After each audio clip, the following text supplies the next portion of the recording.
ओम शांति। आज प्राण प्यारे अव्यक्त बाप दादा की मुरली है 5 नवंबर 1970 की। आज की मुरली में बाबा कहते हैं कि विलंब खतरा है। पुरुषार्थ में, संपूर्णता में, किसी भी चीज में अगर आप विलंब करते हैं तो राज्य अधिकार, राज्य भाग भी विलंब से मिलता है।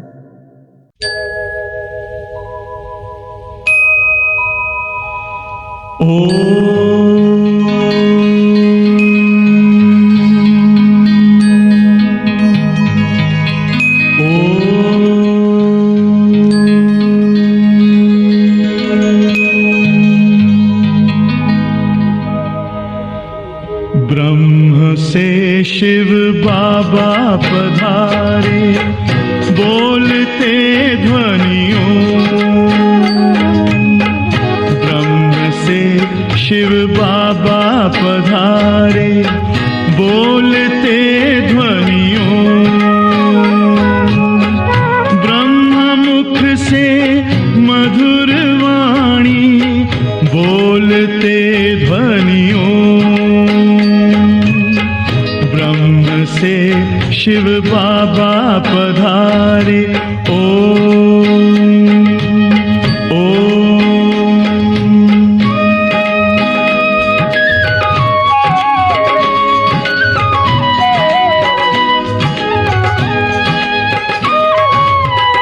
ओम की इस मधुर ध्वनि से किया परिवर्तन। शांति सिखा के बदला सभी का जीवन। आदिदेव प्रजापिता श्री बोलते ध्वनियों। ब्रह्म मुख से मधुर वाणी, बोलते ध्वनियों। से शिव बाबा पधारे, ओम ओम।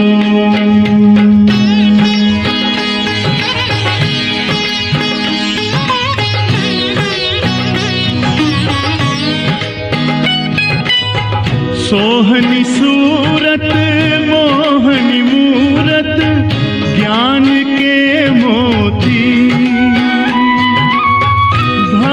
मुख पर चंद्रमासी, चमकती ज्योति। दिव्य दर्शन दिव्य वाणी, बोलते ध्वनियों। ब्रह्म मुख से मधुर वाणी, बोलते ध्वनियों। शिव बाबा पधारे, ओम ओम।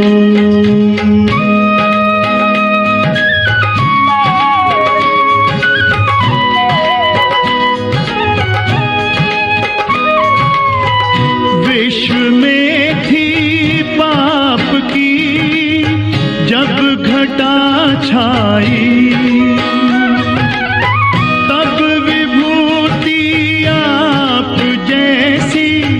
धरती पे आई। एक तार में बंध के सारे, बोलते ध्वनियों। ब्रह्म मुख से मधुर वाणी, बोलते ध्वनियों।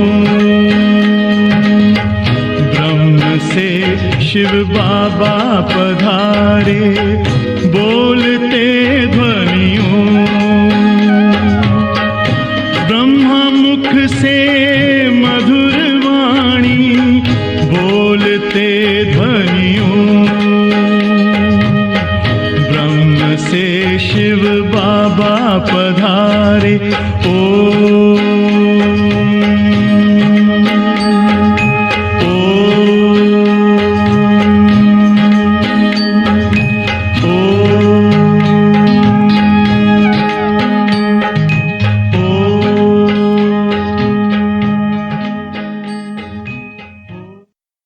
से मिलता है।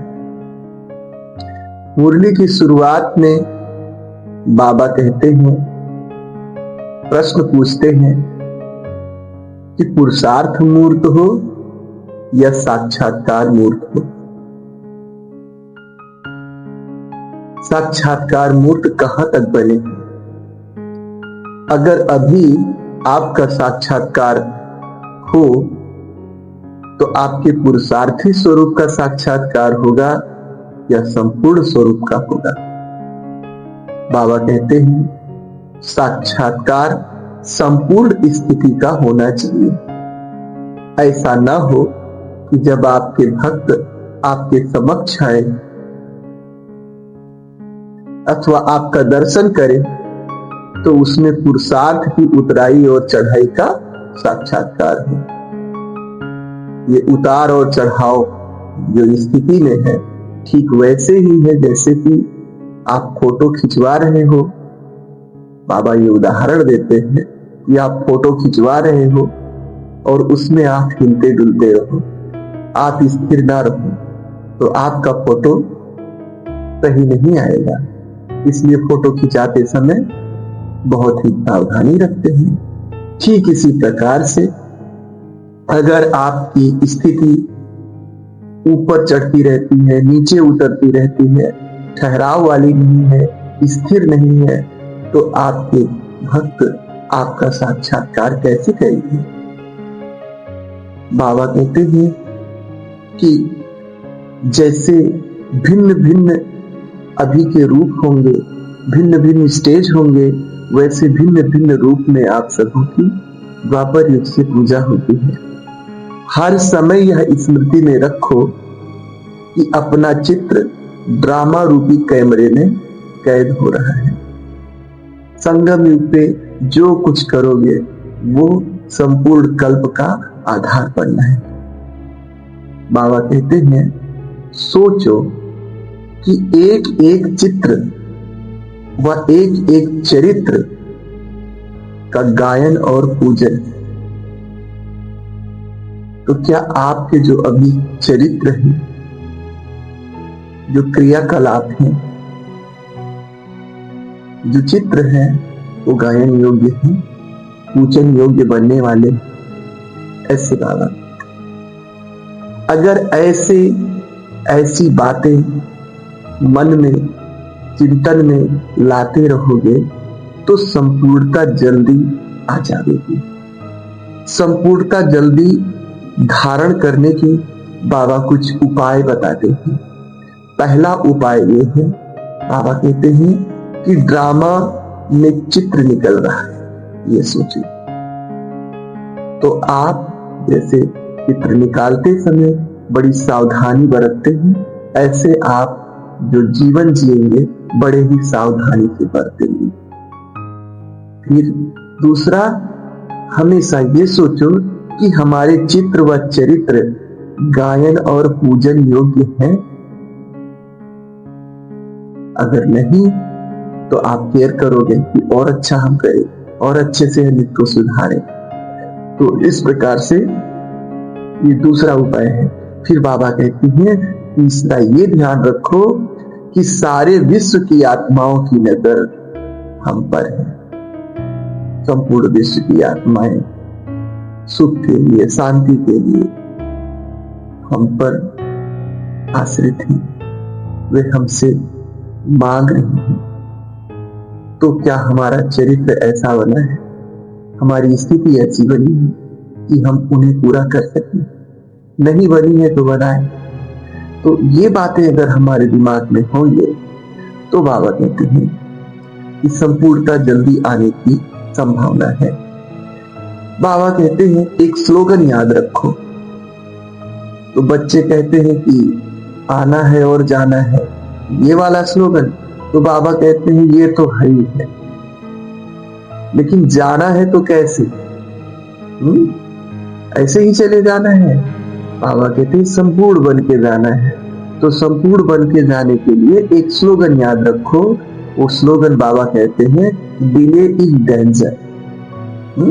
विलंब खतरनाक है, विलंब खतरा है।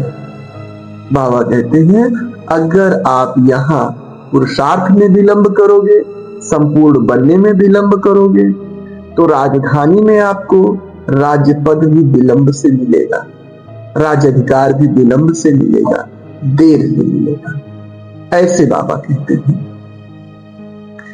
बाबा कहते हैं कि ये जो संपूर्ण बनने के लिए जो सबसे बड़ी बाधा है, वो बाधा है व्यर्थ संकल्प। बाबा कहते हैं ऐसे आप बच्चे शिकायत करते हो, कंप्लेन करते हो कि बाबा व्यर्थ संकल्प बहुत चलते, व्यर्थ संकल्प बहुत चलते। तो उसके लिए बाबा कहते हैं एक युक्ति बताते हैं कि जैसे बड़े लोग होते हैं तो वे अपने पास एक अपॉइंटमेंट की डायरी रखते हैं। अपॉइंटमेंट डायरी जिसमें रोज रोज का लिखा होता है, आज मुझसे मिलना है, इतने बजे यहाँ जाना है, उतने बजे वहां जाना है, ये करना है, ये करना। वो डायरी छोटी सी उनका जो पीओ होता है, असिस्टेंट होता है, वो साथ रखता है। तो सुबह सुबह उठे, भाई आज कहाँ कहाँ जाना है, तो वो उसमें से देख के बताता है। तो बाबा कहते हैं ऐसे आप अपने मन के अपॉइंटमेंट को फिक्स करो। इतने बजे ये करना, इतने बजे ये करना, इतने बजे ये करना। अगर मन का अपॉइंटमेंट फिक्स होगा तो बिजी रहने पर व्यर्थ के लिए समय ही नहीं बचेगा। ऐसे बाबा कहते हैं इसके लिए अपॉइंटमेंट डायरी बनाओ। कितने बजे क्या करना है, मन की मनचर्या कैसे बनाओ, दिनचर्या कैसे बनाओ, कैसे चेक करो, उस दिन बाबा ने बताया था। और ये भी बताया था दिनचर्या के साथ साथ मनचर्या भी बनाना है। फिर मनचर्या में कैसे बनाए, तो इसके लिए बाबा कहते हैं उस अपॉइंटमेंट डायरी में 4 बातें होनी चाहिए विशेष। मिलन, वर्णन, मगन और लगन। ये 4 बातें हो। मिलन अर्थात रूह रिहान करना। आपस में हम रूह रिहान कब करेंगे? बाबा से हम रूह रिहान कब करेंगे? आत्मा परमात्मा से रूह रिहान कब करेगी? उसका टाइम टेबल उसमें उस डायरी में हो। ऐसे बाबा कहते हैं जैसे कोई प्रेमी प्रेमिका होते हैं, थोड़ा भी समय मिलता है तो क्या होता है, तुरंत इच्छा रहती है कि हम एक दूसरे से मिलें। ठीक यही लगन होना चाहिए। जैसे कार्य समाप्त हो, बाबा की याद में बैठ जाओ। तो बाबा कहते हैं मिलन। दूसरा वर्णन। वर्णन किस चीज का करना है? आप सब जो सेवाएं करते हैं, जो सर्विस करते हैं, आज क्या क्या हुआ, कहाँ गए, जैसे कि कोई भाई गया सेवा करने, कोई बहन गई, वहां से लौट के आई तो क्या स्थिति था, क्या प्रोग्राम था, कैसे हुआ। आपस में झरमुई की जगह पे सर्विस का वर्णन करो। कैसा था और कैसा होता तो ठीक होता, ऐसे समीक्षा में। फिर बाबा कहते हैं मगन। मगन अर्थात प्रभु की याद में, ईश्वरीय आनंद में मन को मगन करो। अगर कोई काम नहीं है तो मन को बोलो कि ठीक है, बाबा की याद में मस्त हो जाओ बाबू, इधर उधर नहीं जाना। ऐसे। और लगन। बाबा कहते हैं लगन लगाने वाले नहीं, बल्कि सदा लगन लगी हो, ऐसे अपने आप को बनाना है। तो उस डायरी में ये 4 बातें लिखो। तो अब मेरे को लगता है कि डायरी बनाते हैं तो ठीक है, अगर नहीं बना सकते तो जो मेरा प्रैक्टिकल अनुभव है, जब आपके सारे कार्य खत्म हो जाए, अब क्या करना है कुछ समझ में ना आ रहा हो, तो क्या करो, बस बैठ जाओ बाबा की याद में। अब जब बैठ जाओगे तो थोड़ी देर बाद अपने आप अंदर से आएगा कि अब ये है, तो आपके पास व्यर्थ नहीं आएगा। जब कोई काम ना हो तो एक ही जो है फिक्स कर दे, हम बैठ जाएंगे बाबा की याद में या लेट जाएंगे बाबा की याद में। तो उसके बाद फिर उस लेटे अवस्था में या बैठे अवस्था में ही हम सोच लेंगे, हम अपनी दिनचर्या बना लेंगे कि अब हमें क्या करना चाहिए। इस प्रकार से आज ये बाबा की छोटी सी मुरली थी और इसमें उन्होंने हम बच्चों को ये बताया कि कैसे हम अपॉइंटमेंट मेथड का यूज करके अपने आप को संपूर्ण बना सकते हैं। अच्छा, ओम शांति।